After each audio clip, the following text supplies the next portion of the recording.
बिस्मिल्लाहिर्रहमानिर्रहीम। अस्सलाम वालेकुम स्टूडेंट्स।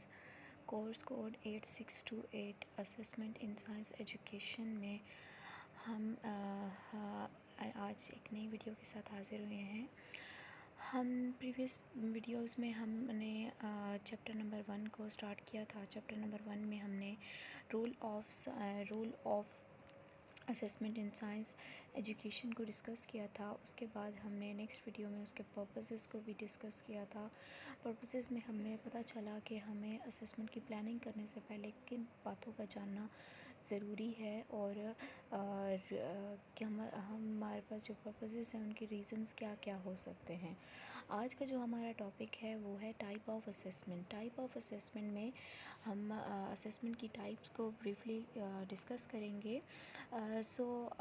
बुक जो है हमारे पास 8628 की, जो अल्लामा इकबाल ओपन यूनिवर्सिटी की तरफ से है, उसमें बताया गया है कि comprehensive assessment process include 3 types of assessment. जब हम कम्प्रीहेंसिव असेसमेंट प्रोसेस की बात करते हैं तो उसमें असेसमेंट की 3 तरह की टाइप्स आती हैं, जिसमें जो सबसे फर्स्ट टाइप है that is called pre assessment.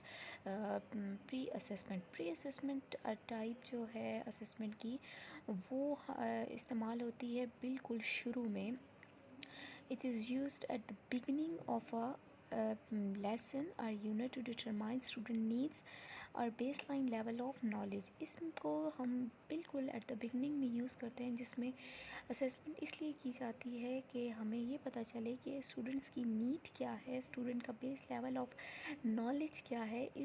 इसके लिए हम जो है वो प्री असेसमेंट करते हैं। उसके बाद हमारे पास नेक्स्ट टाइप जो आती है असेसमेंट की, that is called formative assessment. Formative assessment जो होती है वो through out the course of a lesson जो है वो परफॉर्म की जाती है, और ये इसलिए इस्तेमाल की जाती है कि इसमें स्टूडेंट की प्रोग्रेस को चेक किया जाता है, टाइम टू टाइम चेक किया जाता है। मिसाल के तौर पर जिस तरह से फॉर्मेटिव असेसमेंट को आप देखें तो कि टाइम टू टाइम देखा जाता है कि स्टूडेंट की प्रोग्रेस क्या आ रही है, क्या स्टूडेंट सही से लर्निंग कर रहा है और टीचर एडजस्ट हो रहा है अपनी इंस्ट्रक्शंस के साथ, स्टूडेंट्स के साथ, और उसकी जो मेथडोलॉजीज़ हैं, उसके जो स्टैटिस्टिक्स हैं, आइदर वो स्टूडेंट की माइंड के साथ मैच हो रहे हैं कि नहीं हो रहे। तो उसके लिए जो असेसमेंट की जाती है उसको हम फॉर्मेटिव असेसमेंट कहते हैं। उसके बाद हमारे पास थर्ड आती है summative assessment. Summative assessment is conducted at the end of the lesson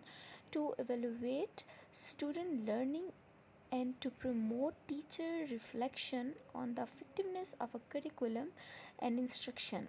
Summative assessment को हम इस वजह से कंडक्ट करते हैं, जब एक टीचर लेसन पढ़ा लेता है उसके बाद वो एवेलुएट करता है, चेक करता है स्टूडेंट की प्रोग्रेस को, कि आइदर स्टूडेंट की प्रोग्रेस कैसी है, स्टूडेंट किस तरह से परफॉर्म कर रहा है। तमाम बातों के चेक एंड बैलेंस के लिए सबमिटिव असेसमेंट की जाती है। सो अभी तक हमने देखा, हमने 3 टाइप्स देखी असेसमेंट की। The first one is pre assessment, second one is formative assessment and the last one is submissive assessment. उसके बाद आगे बताया गया है कि traditional assessment is a form of submissive assessment.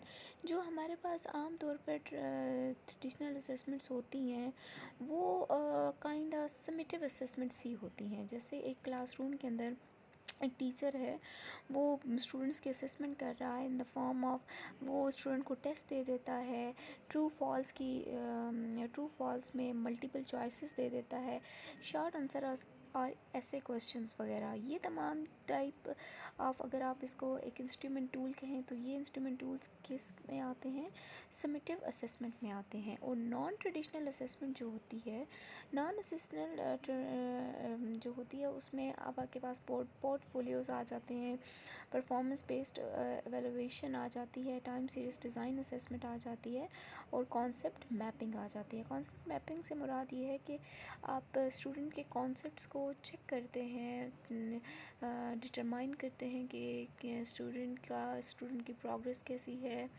Student किस तरह से न्यू चीज़ों को क्रिएट कर रहा है, उसके माइंड में क्या इमेज बन रही है। उसके बाद आगे हम आते हैं इसकी फर्दर टाइप पे, that is called knob reference. Norm reference को एक्सप्लेन करने के लिए हम यहाँ पे एक एग्जांपल लेते हैं।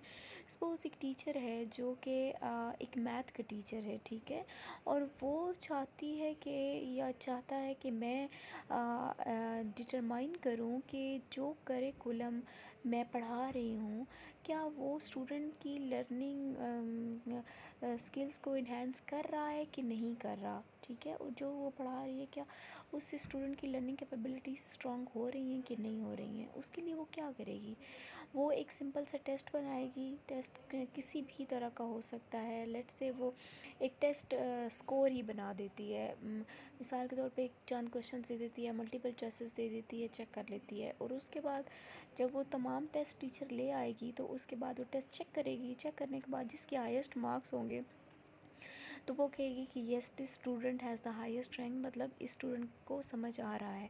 फिर उसके अंदर वो चेक करेगी कितने स्टूडेंट्स पास हैं और कितने स्टूडेंट फेल हैं। अगर स्टूडेंट ज़्यादा पास हैं तो वो समझेगी कि यस उसकी जो करिकुलम है वो हेल्प कर रहा है स्टूडेंट लर्निंग में। I am sorry. और अगर कम स्टूडेंट पास हैं, फेल ज़्यादा हैं, तो फिर वो अंदाज़ा लगा लेगी कि क्या है कि स्टूडेंट्स यहाँ पे स्टूडेंट की लर्निंग अच्छे से नहीं हो रही। So it's a kind like you can say a comparison और एन असेसमेंट जो कि एक टीचर परफॉर्म करता है, और इस टाइप की जो असेसमेंट होती है उसे हम नॉर्म रेफरेंस कहते हैं। नॉर्म रेफरेंस को इजीली अंडरस्टैंड करने के लिए आप नॉर्म का जो वर्ड है उसको आप एक्ट करें that it is like a normal. तो नॉर्मली इस तरह से ही होता है कि आप इसको याद इस तरह से भी रख सकते हैं कि the object of normal reference test is to compare a person performance to what is normal for other people him or like. इसमें इसको हम थोड़ा सा और अगर अंडरस्टैंड करें तो हम इस तरह से अंडरस्टैंड कर सकते हैं कि जैसे यू कैन से कि हम एक रेस लगवाते हैं, 100 मीटर रेस हो रही है। 100 मीटर रेस पे एक स्टूडेंट आया है 3rd नंबर पे, तो हम ये चीज़ नहीं देखेंगे एक जो रनर है वो 3rd पोजीशन पे जो रनर है, तो हम ये नहीं हमारा माइंड होगा कि आइदर उसने 30 सेकेंड्स में डिस्टेंस को कवर किया है या 3 मिनट्स में डिस्टेंस को कवर किया है, बल्कि हम उसको रैंक करेंगे कि उसकी पोजीशन 3rd आई है, वो पहले 2 स्टूडेंट के बाद आया है। मतलब कि यहाँ पे नॉर्म रेफरेंस में हम रैंकिंग करते हैं। हम इसमें जो होता है रैंकिंग करते हैं, हम इसमें क्या नहीं करते, क्वालिटी को चेक नहीं करते, बल्कि हम क्वांटिटी को जस्ट चेक करते हैं, रैंक करते हैं। उसके बाद जो सेकंड टाइप आती है असेसमेंट की, that is called criterion reference. Criterion reference based assessment is designed to judge the quality of a student's work against benchmark of expected performance in relation to a specific competency or body of knowledge appropriate to the student without the need of compare students. अच्छा जी, criterion referenced assessment जो होती है इसमें हम इसको इस तरह से डिज़ाइन किया जाता है कि इसमें क्वालिटी ऑफ स्टूडेंट वर्क को देखा जाता है, जबकि हमने जो पीछे देखा था नॉर्म में, उसमें हम जस्ट रैंकिंग देखते थे कि जिस भी स्टूडेंट के हाईएस्ट मार्क्स हैं हम कहते हैं कि यस, या जिस स्टूडेंट के जो भी स्टूडेंट पास है तो हम कहते हैं कि यस दिस इज़।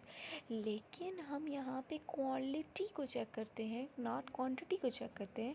क्वालिटी को चेक करते हैं कि जो क्राइटेरिया या जो स्पेसिफिक कम्पिटेंसी या अप्रोप्रिएट नॉलेज स्टूडेंट को प्रोवाइड किया गया है, क्या वो उसने उसी क्वालिटी की लर्निंग की है, क्या उसने उसी क्वालिटी की अंडरस्टैंडिंग की है without the need to compare student. इसमें स्टूडेंट्स के आपस के कंपैरिजन को नहीं देखा जाता, बल्कि इसमें स्टूडेंट की अपने वर्क को एवेलुएट किया जाता है, उसको चेक किया जाता है। This is an individual student either has the skills knowledge and understanding being assessed or not.